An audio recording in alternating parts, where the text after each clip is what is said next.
प्रश्न नंबर 1 आपके बीच है, भीमराव अंबेडकर का जन्म कब हुआ था?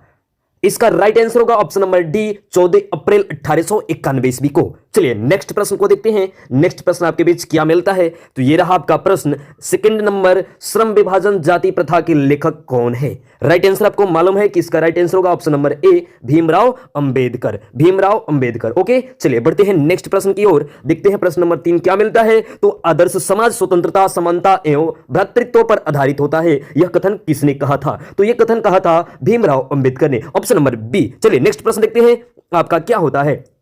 नेक्स्ट प्रश्न है कि डॉक्टर भीमराव अंबेडकर का जन्म किस परिवार में हुआ था? तो बच्चों दलित परिवार, option number C right answer होगा इसका। अगला प्रश्न, भारत की राष्ट्रीय क्षमता पूर्ण विकास किस व्यवस्था में संभव है? तो यह है समाजवादी व्यवस्था में संभव, ऑप्शन नंबर सी। अगला प्रश्न देखते हैं, डॉक्टर भीमराव अंबेडकर किस प्रथा को आर्थिक पहलू का सबसे खतरनाक माना है? तो किस प्रथा को माना था? जाति प्रथा को माना था बच्चों, जाति प्रथा, ऑप्शन नंबर डी। अगला प्रश्न है कि भीमराव अंबेडकर का जन्म कहां हुआ था? बच्चों आप सब तो जानते ही हो ना, Mhow Madhya Pradesh, option number A, option number A Mhow Madhya Pradesh. अगला प्रश्न देखते हैं कि भारत में बेरोजगारी का मुख्य कारण क्या है? बच्चों याद रखना, इस प्रश्न को सब्जेक्टिव में भी पूछ सकता ही है। चलिए बढ़ते हैं, इसका आंसर देखते हैं। राइट आंसर इसका क्या मिलता है? तो इसका राइट आंसर मिलेगा ऑप्शन नंबर ए, यानी जाति प्रथा। नेक्स्ट प्रश्न को देखते हैं। अगला नंबर क्वेश्चन क्या बोलता है? तो भारत में बेरोजगारी का प्रमुख एवं प्रत्यक्ष कारण क्या है? तो अभी तो आप जाने हो क्या है, जाति प्रथा है बच्चों, जाति प्रथा। नेक्स्ट प्रश्न को देखते हैं। तो आधुनिक सभ्य समाज श्रम विभाजन को आवश्यक क्यों मानता है? क्यों मानता है? कार्यकुशलता के लिए बच्चों, कार्यकुशलता के लिए। राइट आंसर होगा इसका कार्यकुशलता के लिए। नेक्स्ट प्रश्न को देखते हैं। तो जाति जो प्रथा है श्रम विभाजन के साथ साथ किसका और भी रूप है? किसका और रूप है? तो बताइए आप किसका रूप है? श्रमिक विभाजन का है। किसका रूप है बच्चों? श्रमिक विभाजन का रूप है, श्रमिक विभाजन का रूप है। नेक्स्ट प्रश्न को देखते हैं। श्रम विभाजन और जाति प्रथा जो पाठ है बाबा साहब के किस भाषण से लिया गया है? बाबा साहब के कौन से भाषण का ये है? तो बच्चों आपको बता दिया जाए, ये है option number C, annihilation of the caste, annihilation of the caste. बच्चों थोड़ा सा आपको बता दें इसके बारे में, 1936 ईस्वी में लाहौर में जाति पाति तोड़क मंडल का अधिवेशन हो रहा था और उसी में बाबा साहब भीमराव अंबेडकर ने वहां पे भाषण दे रहे थे। अब उस वक्त ललई सिंह यादव ने उसे इंग्लिश से हिंदी में रूपांतरित किया। चलिए नेक्स्ट प्रश्न को देखते हैं। नेक्स्ट प्रश्न आपके बीच क्या मिलता है? तो प्रश्न है श्रम विभाजन और जाति प्रथा के लेखक है। तो श्रम विभाजन जाति प्रथा के लेखक है भीमराव अंबेडकर। चलिए भीमराव अंबेडकर के बारे में हम जान गए। नेक्स्ट प्रश्न देखते हैं कि मुक नायक क्या है? तो मुक नायक क्या है? मुक नायक बच्चों आपको बता दिया जाए कि एक पत्रिका है, पत्रिका बोलते हैं पत्रिका। नेक्स्ट प्रश्न को देखते हैं। तो नेक्स्ट प्रश्न आपका क्या मिलता है कि जाति प्रथा किस प्रकार का श्रम विभाजन है? किस प्रकार का श्रम विभाजन है? तो अस्वाभाविक विभाजन। विभाजन दो तरह से होता है, एक स्वाभाविक होता है और एक होता है अस्वाभाविक विभाजन। स्वाभाविक विभाजन में इच्छा के अनुसार आपको कार्य मिलता है और अस्वाभाविक विभाजन में इच्छा के विरोध कार्य आपको मिल जाता है जाति के आधार पे। चलिए नेक्स्ट प्रश्न को देखते हैं। प्रश्न नंबर 16 आपके बीच क्या है? तो भारतीय संविधान के निर्माता के रूप में हम किन्हें याद करते हैं? भारतीय संविधान के निर्माता यानी भारतीय संविधान के जनक भी बोल सकते हैं। किसको याद करते हैं?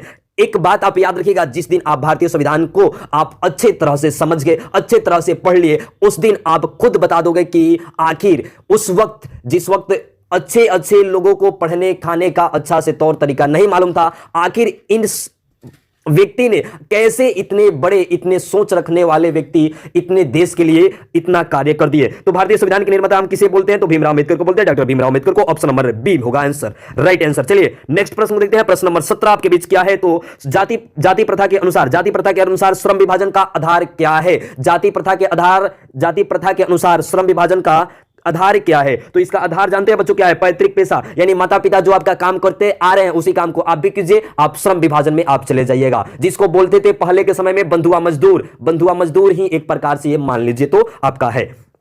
चलिए नेक्स्ट प्रश्न को देखते हैं। 18 नंबर प्रश्न क्या बोलता है कि भीमराव अंबेडकर के माताजी का क्या नाम था? तो भीमराव अंबेडकर के माताजी का नाम था भीमाबाई। क्या नाम था बच्चों? भीमाबाई नाम था। नेक्स्ट प्रश्न देखते हैं। तो नेक्स्ट प्रश्न आपका बहुत इंपॉर्टेंट प्रश्न है कि श्रम विभाजन जाति प्रथा के शीर्षक को हिंदी में रूपांतरित किसने किया? तो अभी तो आपको बताए हैं कि 1936 ईस्वी में ललई सिंह यादव ने इसे हिंदी में रूपांतरित किया था। तो ललई सिंह यादव इसका राइट आंसर हो जाएगा। नेक्स्ट प्रश्न को हम लोग देखें। नेक्स्ट प्रश्न आपका रहा यह कि आधुनिक मनु किसे कहा जाता है? आधुनिक मनु किसे कहते हैं? तो आधुनिक मनु बोलते हैं भीमराव अंबेडकर को बोलते हैं बच्चों, भीमराव अंबेडकर को आधुनिक मनु बोलते हैं। चलिए नेक्स्ट प्रश्न हम देखते हैं, प्रश्न नंबर 21 आपके बीच क्या है? तो प्रश्न नंबर 21 बोलता है कि श्रम विभाजन जाति प्रथा के लेखक कौन है? तो बाबा साहब भीमराव अंबेडकर है बच्चों, बाबा साहब भीमराव अंबेडकर। नेक्स्ट प्रश्न हम देखते हैं, तो नेक्स्ट प्रश्न आपके बीच है कि डॉक्टर अंबेडकर ने किस पत्रिका का संपादन किया था? डॉक्टर भीमराव अंबेडकर ने किस पत्रिका का संपादन किया था? तो डॉक्टर भीमराव अंबेडकर ने बहिष्कृत भारत का संपादन किया था। बहिष्कृत भारत आपको बता दिया जाए बच्चों की बहिष्कृत भारत एक प्रकार से पत्रिका ही हुआ करता था। नेक्स्ट प्रश्न को हम लोग देखें, तो बाबा साहब भीमराव अंबेडकर का जन्म किस राज्य में हुआ था? तो बाबा साहब भीमराव अंबेडकर का जन्म मध्य प्रदेश में हुआ था, एमपी में हुआ था। एमपी के कौन से जिला? एमपी के महू जिला में, महू में हु लगाएगा, महू जिला, समझे। और एक आता है मऊ जिला जो यूपी में है, उत्तर प्रदेश में। चलिए नेक्स्ट प्रश्न को हम देखते हैं, तो प्रश्न नंबर 24 आपके बीच होता है कि डॉक्टर भीमराव अंबेडकर ने पीएचडी की उपाधि कब प्राप्त की थी? तो डॉक्टर भीमराव अंबेडकर ने 1916 ईस्वी में डॉक्टर यानी पीएचडी की उपाधि प्राप्त किया था। चलिए नेक्स्ट प्रश्न को देखते हैं कि the castes in India there mechanism किसकी रचना है? ये जो बुक है ये किसने लिखा है? बच्चों आपको जानकारी के लिए भी बता दिया है, एनहिलेशन ऑफ द कास्ट हुआ, शुद्रास देयर आर मैकेनिज्म और भारतीय रिजर्व बैंक ऑफ इंडिया। ऐसे जितने भी पुस्तकें हैं इन सबों को लिखने वाले व्यक्ति का एक ही नाम है, डॉक्टर भीमराव अंबेडकर, बाबा साहब भीमराव अंबेडकर, दलितों का मसीहा और संविधान जनक। आप जिस नाम से जानते हो उस नाम से आप उन्हें याद रख सकते हैं। चलिए नेक्स्ट प्रश्न को देखते हैं, नेक्स्ट प्रश्न आपके बीच क्या मिलता है। नेक्स्ट प्रश्न है आपके बीच कि पेशे को दोषपूर्ण पूर्व विभाजन करती है। दोषपूर्ण विभाजन क्या करती है? जाति प्रथा कर देती है बच्चों, आप तो जानते ही करते हो जाति प्रथा। नेक्स्ट प्रश्न देखते हैं कि नेक्स्ट प्रश्न आपका अगला प्रश्न क्या बनता है? तो अगला प्रश्न है कि आर्थिक पहलू से भी जाति प्रथा है, आर्थिक पहलू से भी जाति प्रथा क्या है? तो हानिकारक है बच्चों, लाभदायक तो कभी होगा नहीं, अनुकूल तो कभी होगा नहीं, ऐसा तो कभी होगा नहीं। तो राइट आंसर आपको क्या मिल जाएगा? हानिकारक। नेक्स्ट अगला प्रश्न हम देखते हैं, अगला प्रश्न क्या है? तो डॉक्टर भीमराव अंबेडकर की रचना है, डॉक्टर भीमराव अंबेडकर की रचना इसमें से क्या है आपको बताना है। तो सही पहला तो होगा नहीं, दूसरा तीसरा होगा नहीं, चौथा होगा नहीं, दूसरा हमारा राइट आंसर हो जाएगा option number B, there are mechanism sorry the right and fall of Hindu women. ये हम लोग का राइट आंसर हो जाएगा option number B, option number B हम लोग का राइट आंसर होगा। चलिए नेक्स्ट प्रश्न देखते हैं, प्रश्न नंबर 29 आपके बीच क्या मिलता है? तो प्रश्न नंबर 29 है हिंदू सभ्य समाज की कार्यकुशलता के लिए आवश्यक है, आधुनिक सभ्य समाज की कार्यकुशलता के लिए आवश्यक मानता है। तो आधुनिक सभ्य समाज किसकी मानता है बाबू? तो श्रम विभाजन को मानता है, श्रम विभाजन। नेक्स्ट प्रश्न हम लोग देखते हैं, अगला नंबर प्रश्न आपके बीच क्या मिलता है? डॉक्टर भीमराव अंबेडकर की रचनात्मक और प्रेरणात्मक व्यक्ति कौन है? तो डॉक्टर भीमराव अंबेडकर के 3 प्रेरक व्यक्ति थे बच्चों, आप सबको बता दूं। डॉक्टर भीमराव अंबेडकर के 3 प्रेरक व्यक्ति थे, याद रखिएगा 3 प्रेरक व्यक्ति थे, बुद्ध कबीर ज्योतिबा फुले, बुद्ध कबीर ज्योतिबा फुले, बुद्ध कबीर ज्योतिबा फुले, रट जाना है आप लोगों को ताकि एग्जाम में कभी छूटे नहीं। तो डॉक्टर भीमराव अंबेडकर के रचनात्मक प्रेरक व्यक्ति कौन थे? तो इसमें से गांधी जी तो कब होंगे नहीं, और गोपाल कृष्ण गोखले होंगे नहीं, स्वामी विवेकानंद होंगे नहीं। तो ऑप्शन के अनुसार हम लोग का राइट आंसर क्या हो जाएगा? राइट आंसर क्या होगा? ज्योतिबा फुले हम लोग का राइट आंसर हो जाएगा प्रश्न के अनुसार। चलिए नेक्स्ट प्रश्न देखते हैं कि किसके प्रोत्साहन से बाबा साहब उच्चतर पढ़ाई करने न्यूयॉर्क गए थे। न्यूयॉर्क मतलब कौन सी? तो अमेरिका। इंग्लैंड मतलब इंग्लैंड, जिस यूरोप को आप बोलते हैं अभी के समय में इंग्लैंड, और न्यूयॉर्क को बोलते हैं अभी के समय में अमेरिका। याद रखना आप लोग, न्यूयॉर्क अमेरिका और इंग्लैंड यूरोप को इंग्लैंड बोलते थे। चलिए नेक्स्ट प्रश्न हम लोग देते हैं, तो किसके प्रोत्साहन से बाबा साहब भीमराव अंबेडकर उच्चतर पढ़ाई के लिए गए थे? तो बड़ौदा नरेश के प्रोत्साहन से गए थे, ऑप्शन नंबर सी हम लोग का राइट आंसर हो जाएगा। चलिए नेक्स्ट प्रश्न देखते हैं, नेक्स्ट प्रश्न क्या है? बुद्ध एंड हिज धम्मा के लेखक कौन है? बुद्ध एंड हिज धम्मा के लेखक कौन है बच्चों? तो बुद्ध एंड हिज धम्मा के लेखक है भीमराव अंबेडकर यानी बाबा साहब भीमराव अंबेडकर। चलिए नेक्स्ट प्रश्न देखते हैं, तो नेक्स्ट प्रश्न आपके बहुत इंपॉर्टेंट प्रश्न है कि भीमराव अंबेडकर के पिता का नाम क्या था? तो बाबा भीमराव अंबेडकर के पिता का नाम क्या था बाबू? रामजी सकपाल नाम था उनका, रामजी सकपाल। अब माता का नाम क्या था? माता का नाम था भीमा देवी, याद रखिएगा। नेक्स्ट प्रश्न हम लोग देखते हैं, प्रश्न नंबर 34 क्या आपके पीछे? तो प्रश्न नंबर 34 है कि भीमराव अंबेडकर की मृत्यु कब कहां हुई थी? भीमराव अंबेडकर की मृत्यु कब कहां हुई थी बाबू? तो भीमराव अंबेडकर की मृत्यु 1956 ईस्वी को दिल्ली में हुआ था। किस तारीख हुआ था? तो 19 मई को हुआ था, 19 मई 1956 ईस्वी को दिल्ली में हुआ था इनका मृत्यु। चलिए नेक्स्ट प्रश्न को देखते हैं, नेक्स्ट प्रश्न आपके बीच क्या है?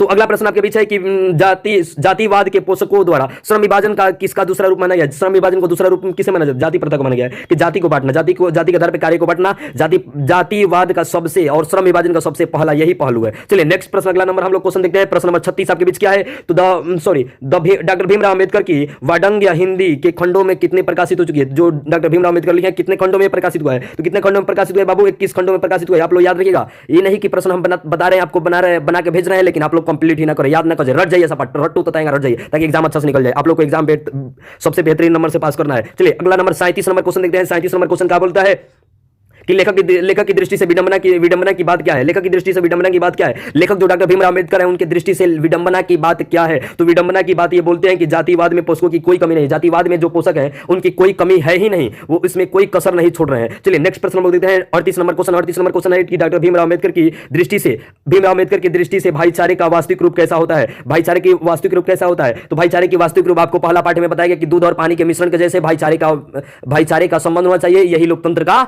उदाहरण है। तो हम लोग का राइट आंसर हो जाएगा ऑप्शन नंबर बी, दूध और पानी के मिश्रण की तरह। नेक्स्ट प्रश्न हम लोग बढ़ते हैं प्रश्न नंबर 39 की तरफ। प्रश्न नंबर 39 आपके बीच क्या है।